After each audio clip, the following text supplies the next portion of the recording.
What is going on, everybody? I hope all of you are having a good night. Listen, because it is late, and this is going to be a very late game between the Sixers and the Kings. They're on the West Coast, so you know that means we got to stay up late. That's just how it is. That's how NBA works. But I am with my friend, my man Mike Small, at Real Mike Small on Twitter.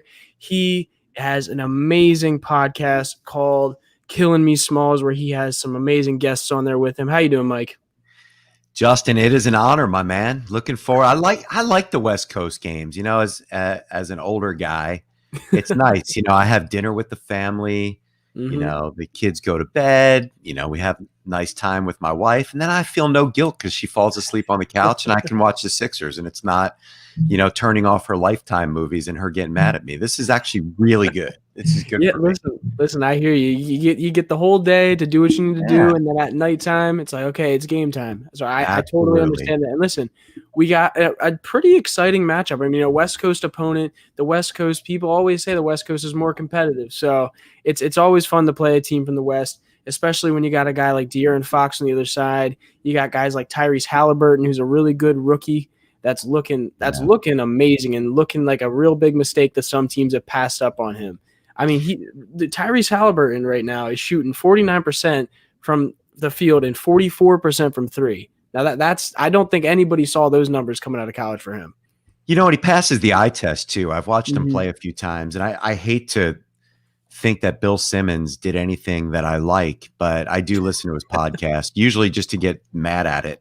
But he did say before the draft that he can't imagine this guy being any worse than the second or third best player in the draft. And yeah, he's really good. And he really is. And I made a good move too. I drafted him on my fantasy team when nobody heard about him. So that's worked out pretty well. But he's good. He's going to be around for a while. I think there was some strife early on that he and De'Aaron Fox wouldn't be able to play together. And they weren't really happy with the way De'Aaron was playing early on. And even though he signed that extension but they're starting to pull it together. There's a lot of talent on that team. There really is. I mean, you got a guy like Kyle Guy who's down there too. No one really talks about it. He come out of the draft. He was a very coveted shooter. So like I definitely, they got our man. Yeah. And they got our man Rashawn Holmes over there, this old Sixers backup center. I loved him when he was on the Sixers. He was one of my favorite players to watch coming off the bench, and probably the last legitimate center that we had coming off the bench, besides Dwight now. But I want to get into. I loved him. What's up? I remember I went to a Raptors game, and I think Joel wasn't playing, and I think. And Holmes had like 3 or 4 blocks. He had 20-something points, 10 rebounds. I'm like, why isn't this guy playing all the time? And I kind of blame Brett Brown on that one. I don't think he did. Although, let's be honest, he didn't seem to know what that. He's a smart guy, but he didn't seem to know what in the hell he was doing. But I still think they could have figured out when someone's that athletic, you can figure out a way to play him and find a role for him. And obviously, Sacramento's been able to do that. Definitely. So I really want to dive into this matchup. I mean, they got guys that the Sixers had last season, like Glenn Robinson III. They got guys that the Sixers are almost had on the team. I don't know if you count he was on the team for a second and then just, trying to screw the Sixers over, Nemanja Bjelica. Yeah. So what do you think about Bjelica? Because obviously he's a guy that has been in trade talks, has been in buyout conversations about the Sixers, even possibly looking to grab that stretch 4, stretch 5 kind of guy. What do you think of him? He's exactly what they need. He's tall. He can play the stretch 4. I don't know about stretch 5, but and he can shoot. He's got range. He can score. He's not a great defender, but he's in that, Ersan Ilyasova mode. But he's a better scorer and a better shooter. And I was really excited when they signed him. I think it was in 2018. They gave him a pretty low 1-year deal. And then he said, all right, I'm going back to my country, which I can't remember. Is it like Serbia? I can't remember. I don't even remember. But all I know is that he said he was going to go there. 2 or 3 year deal. Yeah. Like, all of a sudden I'm coming back. Yep. So. And listen, here's the thing too, is his value is pretty low right now. I mean, the guy's only shooting 23% from 3 right now. So realistically, if the Sixers wanted to trade for him, they probably wouldn't have to give up a ton to get him. So I do. That is what guy that I look at and I'm like, okay, I would not mind getting a guy like that on this roster. He makes sense. The only issue the Sixers have with a trade is the money. Yeah. So I don't know what his contract is, but I know it's more than Mike Scott makes. So you're going to have to give up Scott and something else you might like. But then again, why would Sacramento do that? And then you're going to have to add a pick. And, I just really think, unless the Sixers are going to get somebody pretty good, I really think they're going to have to end up waiting till buyout season, but we'll see. Yeah, and I there was an interesting tweet from our insider at the Painted Lines, Mike Jacobs, who said, I don't think he said, he was like, it might have been the last time Mike Scott puts on a Sixers jersey.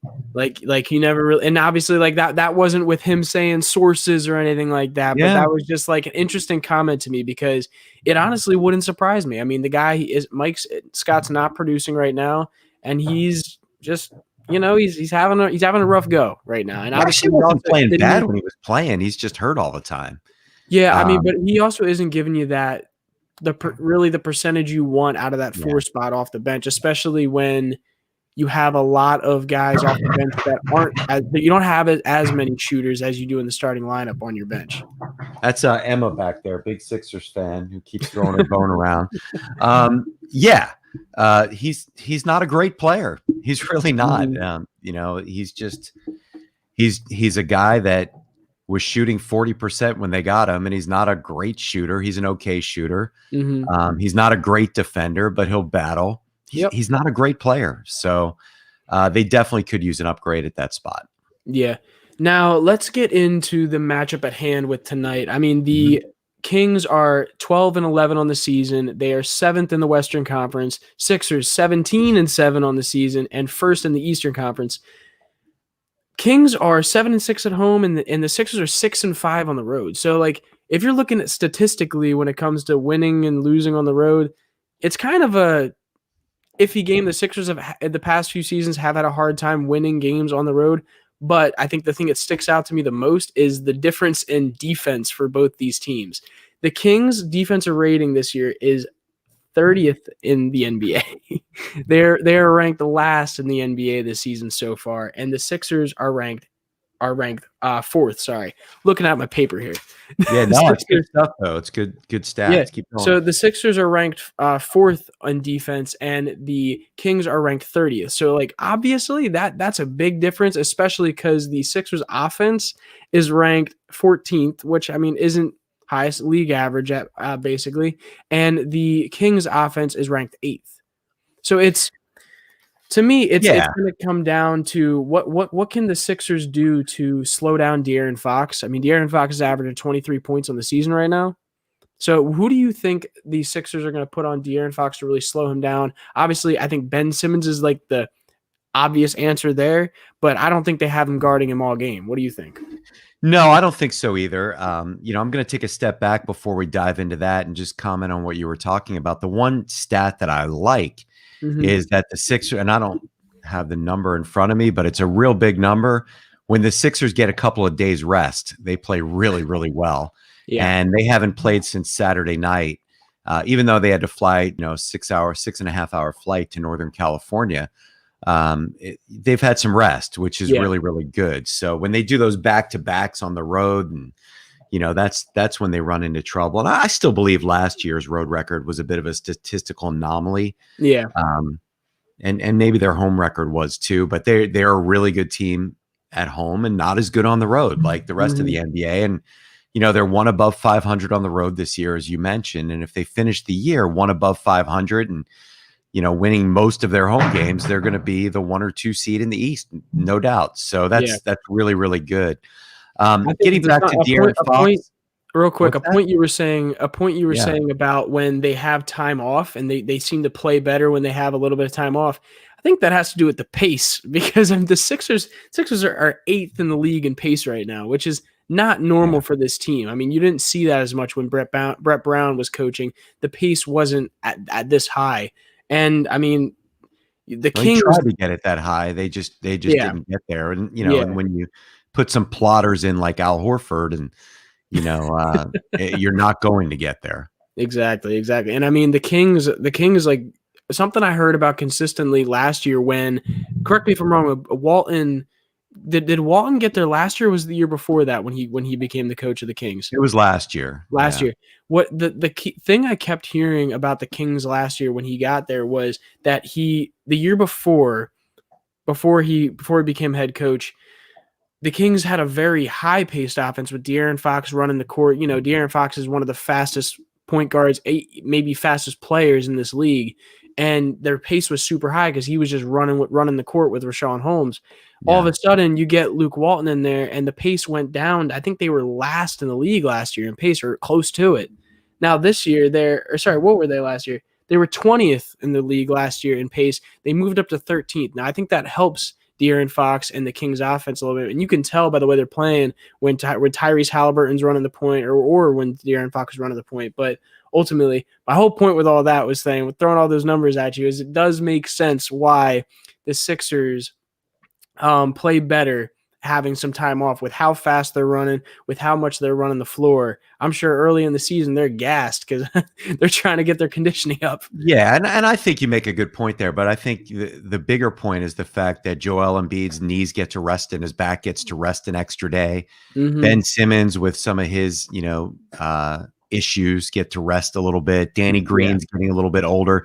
So I think all of that is taken into account. And it's a team that plays well when it's fresh. And this is their first time, I think, on the West Coast late at night for us. But yeah. I think, it'll be interesting. And don't forget, Sixers assistant coach Dave Yeager used to be the head coach of the Sacramento Kings. So he knows a lot of those players really well. And so that will be interesting. But to bring up your point before, I think Ben is going to guard all 5 positions like he always does. He's not going to start out on one guy and leave him there. Remember, they've got Buddy Hield who can drill from deep, even though he's not having a great year. De'Aaron Fox is one of my favorite players in the league, I have to admit. I loved him coming out of college. If he could shoot better, I definitely wanted him over Markelle Fultz. I admitted I was excited about the idea of Markelle Fultz, but I love De'Aaron Fox. He was one of my favorite college players to watch, and I followed his career closely. And it's no surprise to me that he's become a very good NBA player. So something with you're saying about De'Aaron Fox and that he was one of your favorite players. I mean, our own Brock Landis and a lot of people around the league have compared Tyrese Maxey's game to De'Aaron Fox, not only because of where they came out of college, but also just how they play the game with the floaters, driving to the basket, that quick first step. What are your thoughts on that? Yeah, I don't think Tyrese is the athlete De'Aaron Fox is. De'Aaron Fox is one of the fastest players I've ever seen. Yeah. And De'Aaron Fox has been able to develop a 3-point shot. I believe he's shooting 36% this season so far, which is definitely not terrible for him. Do you have what he did last year? I think he got it up to about 38% last year because he was not a good shooter. As a matter of fact, he might have been one of the first 2 players picked had he had a great 3-point shot.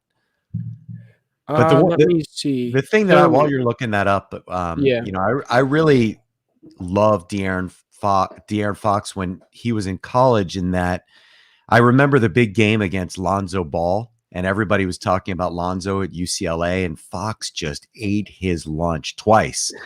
And I just thought he had so much competitiveness to him, and I loved his game. And again, I love his athleticism.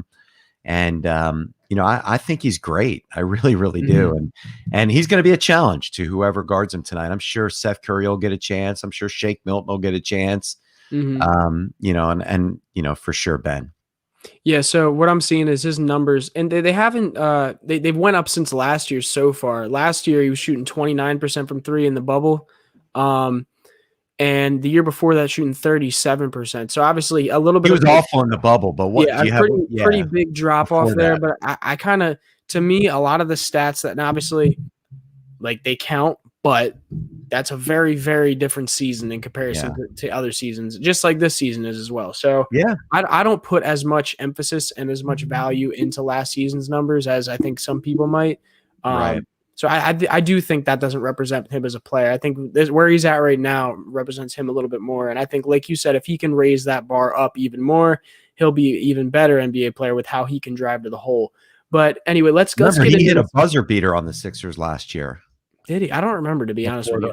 Yeah, it was either last year or the year before. He's a good player. He He definitely is. will be a challenge. Definitely, I completely agree, and it'll be a challenge that Ben Simmons is probably going to have to face in that fourth quarter. I would assume so. Definitely should be an interesting game for him.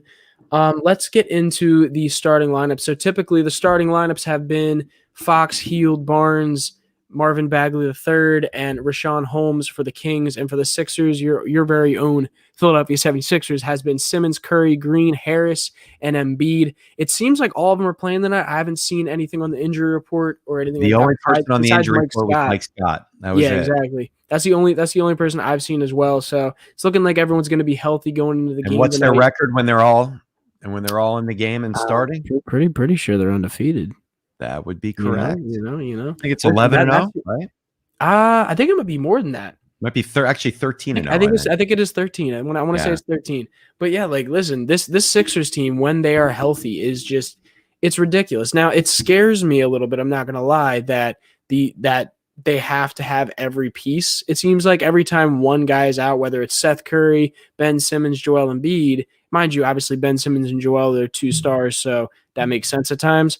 But it is a bit concerning to me that if one guy is out, that this team turns into a completely different team. Now, that might be just because it's early and they still haven't figured out how to win without certain players. That may be because it's just this is a perfect clock and it just works with all its cogs. You know what I mean? Mm-hmm. So honestly, who knows? I'm happy either way. You can't say much because they're winning when they're starting lineups out there, but it is a bit of a concern to me. Marky Mark messing with me. I mean, look, I'd be much more concerned if if it were going the other way, where they couldn't play together, and like you remember last year, the whole thing was they couldn't find combinations that worked. Mm-hmm. This year, it all fits, and you know, it's less about when a cog in the starting five is out, and more about when Embiid is out or Simmons, and you know, it's when those two play, and those two are playing well together this year. That's making a difference. Yeah, I completely agree. So being that like Ben Simmons obviously went off last game, like almost a triple double, going 7 for 10 from the field, 16 points. I believe he had 12 rebounds, something like that, like 8 assists. 8 assists. So obviously he played very well against the Nets the other day, especially with his defense against James Harden at the end of the game. Who do you expect to go off today? Who's going to be your player of the game? Oh, wow. Okay. Well, I'm going to go. This is going to be a shocker. Shock me. Guy that's played against him in practice and couldn't hang with. I'm going to go Joel Embiid. How about that? I know. Shocker. I know that everybody's just sitting back going, is he crazy? Yeah, Joel Embiid is going to be the player of the game. The guy's going to put up 35 and 15 tonight, and he's going to block at least 2 or 3 of Rashawn's shots. I mean, we got Marquise in here saying Tobias is his. So listen, okay. Tobias has been amazing for this team. I mean, he's shooting. Yeah. Where is he shooting? He's shooting 51% from the field, 44% from 3. That is magnificently different. But only 80-something from the free throw line. I need him to get back up to 90. He's got to fix that. Yeah, and I'm sure that'll be all right. I'm not worried about free throw line. Yeah, 50, 40, 90 would be incredible. Oh, that definitely. Would be an incredible year for him. Incredible. I completely agree, and I can't even imagine like having a guy like that all of a sudden on this team. What about 2 guys like that? Joel Embiid's not far from that either. The fact that now that's something we can talk about too. The fact that Joel Embiid, your player of the game today, is shooting 42% from 3 right now. That's crazy. Mm-hmm. And he went 1 for 7 2 games ago or last game. Exactly, and it's hilarious to me because you have everybody and their mother saying, stop shooting threes. I'm like, dude, and Doc Rivers said it best himself today on his press conference before the game. By the way, if you don't know, Jason Blevins was on here before I believe it was at 8:30. So go check out that video if you want to see the interview for Doc Rivers pregame. But he said, he's like, listen, Joel Embiid is a 3-level scorer. Like, why would I not have him shooting threes if he's good at it? Like, And I honestly, I think that's really how you got to think about it. I mean, Joel Embiid is, and this is a huge take, But if Joel Embiid is able to play like this for the rest of his career and stay healthy, and this is a lot of ifs, but if he's capable of keeping up this efficiency, staying healthy, being on the court, winning games, he's going to be one of the best centers to ever play. I think that's a very fair statement. I think it is too. I mean, he's got the percentages for it. He's got the make for it. He's got the build for it. Like he's got that attitude. Like he's got it all. It is a combination of and sorry, these guys are before you were born.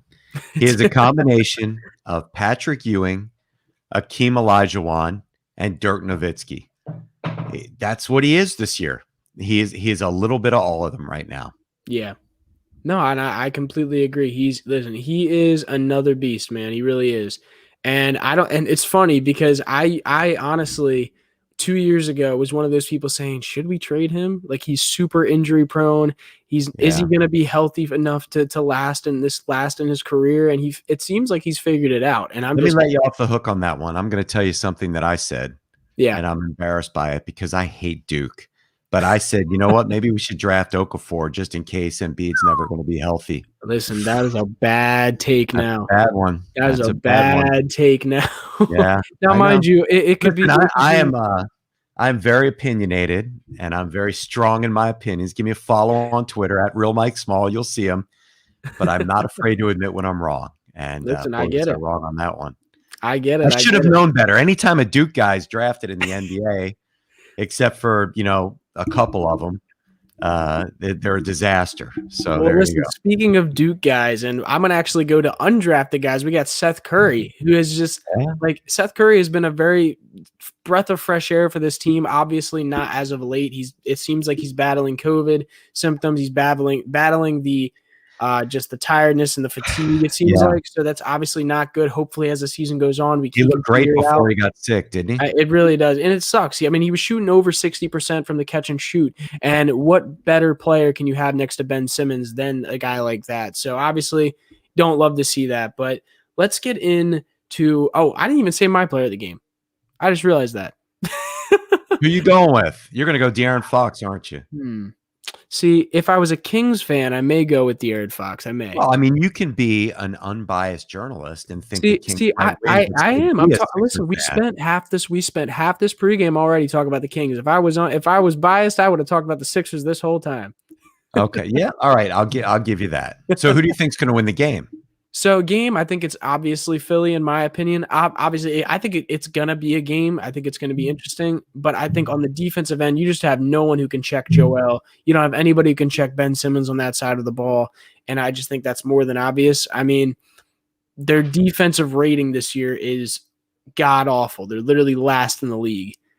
So you're thinking 145 to 120. Is this going to be like a Nets game? Oof. No, I don't even think they're going to have the guys in the game long enough to score that much points. Wow, you're saying blowout?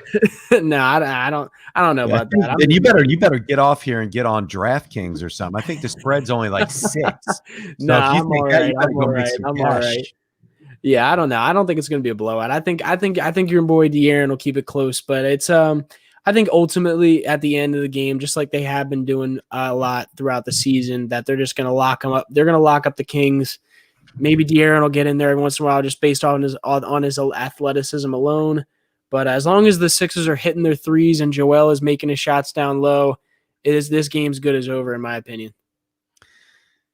It's going to be an interesting game. Listen, like you said, you never know how they're going to come out on the road. Mm-hmm.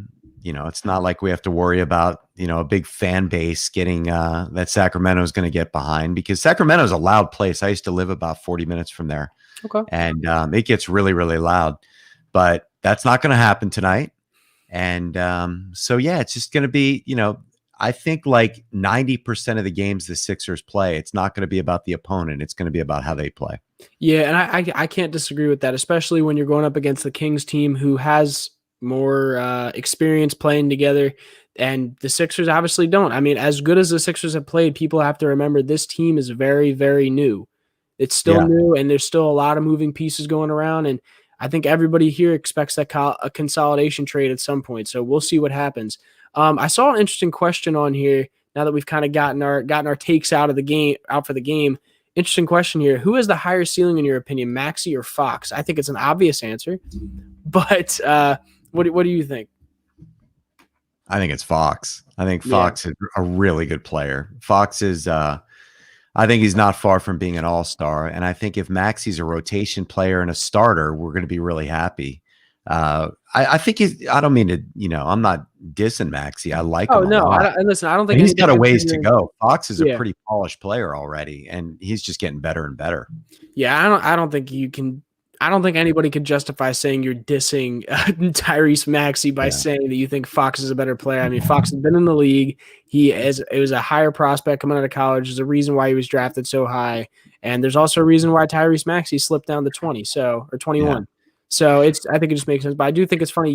We got Yams in here saying Justin jinxed us. Listen, man. At this point, the Sixers. I was thinking that honestly. I'm at the point with the Sixers where I'm pretty confident in them, which is not good. Because I'm at that point where even if we're down by 10 going into the fourth, I still think we're going to win. And I can tell you right now that last year, I never would have thought that. So here's my thing. When I watch a game, if there's 5 minutes left and they're within 10, I'm okay. Yeah. More than that, because I really believe that 5 minute mark is crucial to me. Like the Indiana game, they had just cut it with like 6:30 left. Mm-hmm. I'm like, okay, we got a shot here. I felt good about it. Can you hear my dog going crazy back there? What are you doing? We can hear. He's going nuts. Yeah, sorry about that. She's ready for the game. It's almost tip off. She's jacked up. Who do you think? She says Embiid also. But we'll see what happens. Although I will say that I'm not off to a good start. I played a parlay tonight. I had the Nets and the Sixers in a parlay, and the Nets got beat. So Nets defense. Hopefully, I'm 1 for 2. Man. Yeah, we need at least 2 or 3 of those guys to play. They can't have just one of them. We got Abe Lincoln here. What's up, Abe? Saying, I'm calling it now. If the Sixers come out hitting threes in the first quarter, it's going to be a blowout. If we don't, it's going to be a close game, 123-118. Yeah, I don't think anybody can disagree with that. I mean, that's basically what has been the Sixers' game throughout the season so far. If they're hitting, they just run away on teams, and that's when, before COVID hit the Sixers organization, that's when that was happening. You saw like a few straight games where Seth Curry was hitting, Tobias was hitting like 50%. Everyone's hitting 50% from three, basically, and you were just running away with things. But it's like that really is the point. It's if they're hitting shots, they can win, because Joel is going to bully anybody down low in this league, it seems like. And as long as they're hitting on the outside when they double him, it's barbecue chicken, as Shaq says. So I would love this to be a game where there's a lot of Tony Bradley. That means that Joel's going to play about 25 minutes, and they got they have a big lead, and he gets to rest. So to me, those are, I look for 2 things when I watch a game. Are they going to win, and can Joel rest a little bit? Yeah, I definitely agree. Old school load management. So overall, Mike, so you're calling Sixers win tonight? I'm calling 127-118 Sixers. Okay. That's a pretty high scoring game, actually, for a team that has a pretty good defense. So I'm going to say, I'm going to say a little bit lower. I'm going to say Sixers win. I'll say 120-105, just because I think the Sixers at the end are going to lock them up, and that's just how it's going to be. I'd like to see them hold them down to 100. Yeah. But I think my prediction counted for some garbage time. Okay, yeah, that makes sense. I'm right. That makes sense. Hopefully they're up by 30 and I can go to bed at halftime. Listen, I don't disagree with that one. So Mike, where can they find you? Get some plugs off for yourself. Yeah, man. Well, big interview tonight. Brian Jacobs and I had an opportunity to interview A.J. Hawk from the Green Bay Packers. He's a Super Bowl champion and a college champion from Ohio State. Mm-hmm. Awesome dude. Does a great podcast with Pat McAfee, is one of Aaron Rodgers' best friends. So that'll be up tomorrow on the Painted Lines. And you can follow me at Real Mike Small on Twitter. And, again, the podcast is called Killing Me Smalls with a Z. Yes, sir. Go check that out, guys. It's always some good content. I've been watching every podcast you put up, so I always enjoy them. So I know you guys will as well. Yeah, we've had some good guests lately. Had George Lynch Definitely. 2 weeks ago. He was amazing. Keith Pompey last week. Mhm. So some really good guests. It makes a lot of fun for me. Dude, I bet. So listen, guys, go check that out, please. I'm gonna plug myself a little bit. So guys, please go Yeah, follow me on Twitter at j_Persichetti. It's right I there just on your did. screen. Doing it right now. It's my guy right there. Thanks, Mike. Appreciate it. But yeah, so go follow me on there. Make sure if you are not already, please subscribe to the channel. Please like the video after this. Please, after we get off here, do me a favor. Go comment on the video and say what your predictions of the game are going to be, whether the Sixers are going to win or lose, who your player of the game is, and just go show us some love. We really appreciate it. Sorry, we're not going to have a watch party tonight. Me and Dibes, usually the co-host, he's also a host of the watch parties. Typically, we'll be on here, but it's a little late. We both got work tomorrow.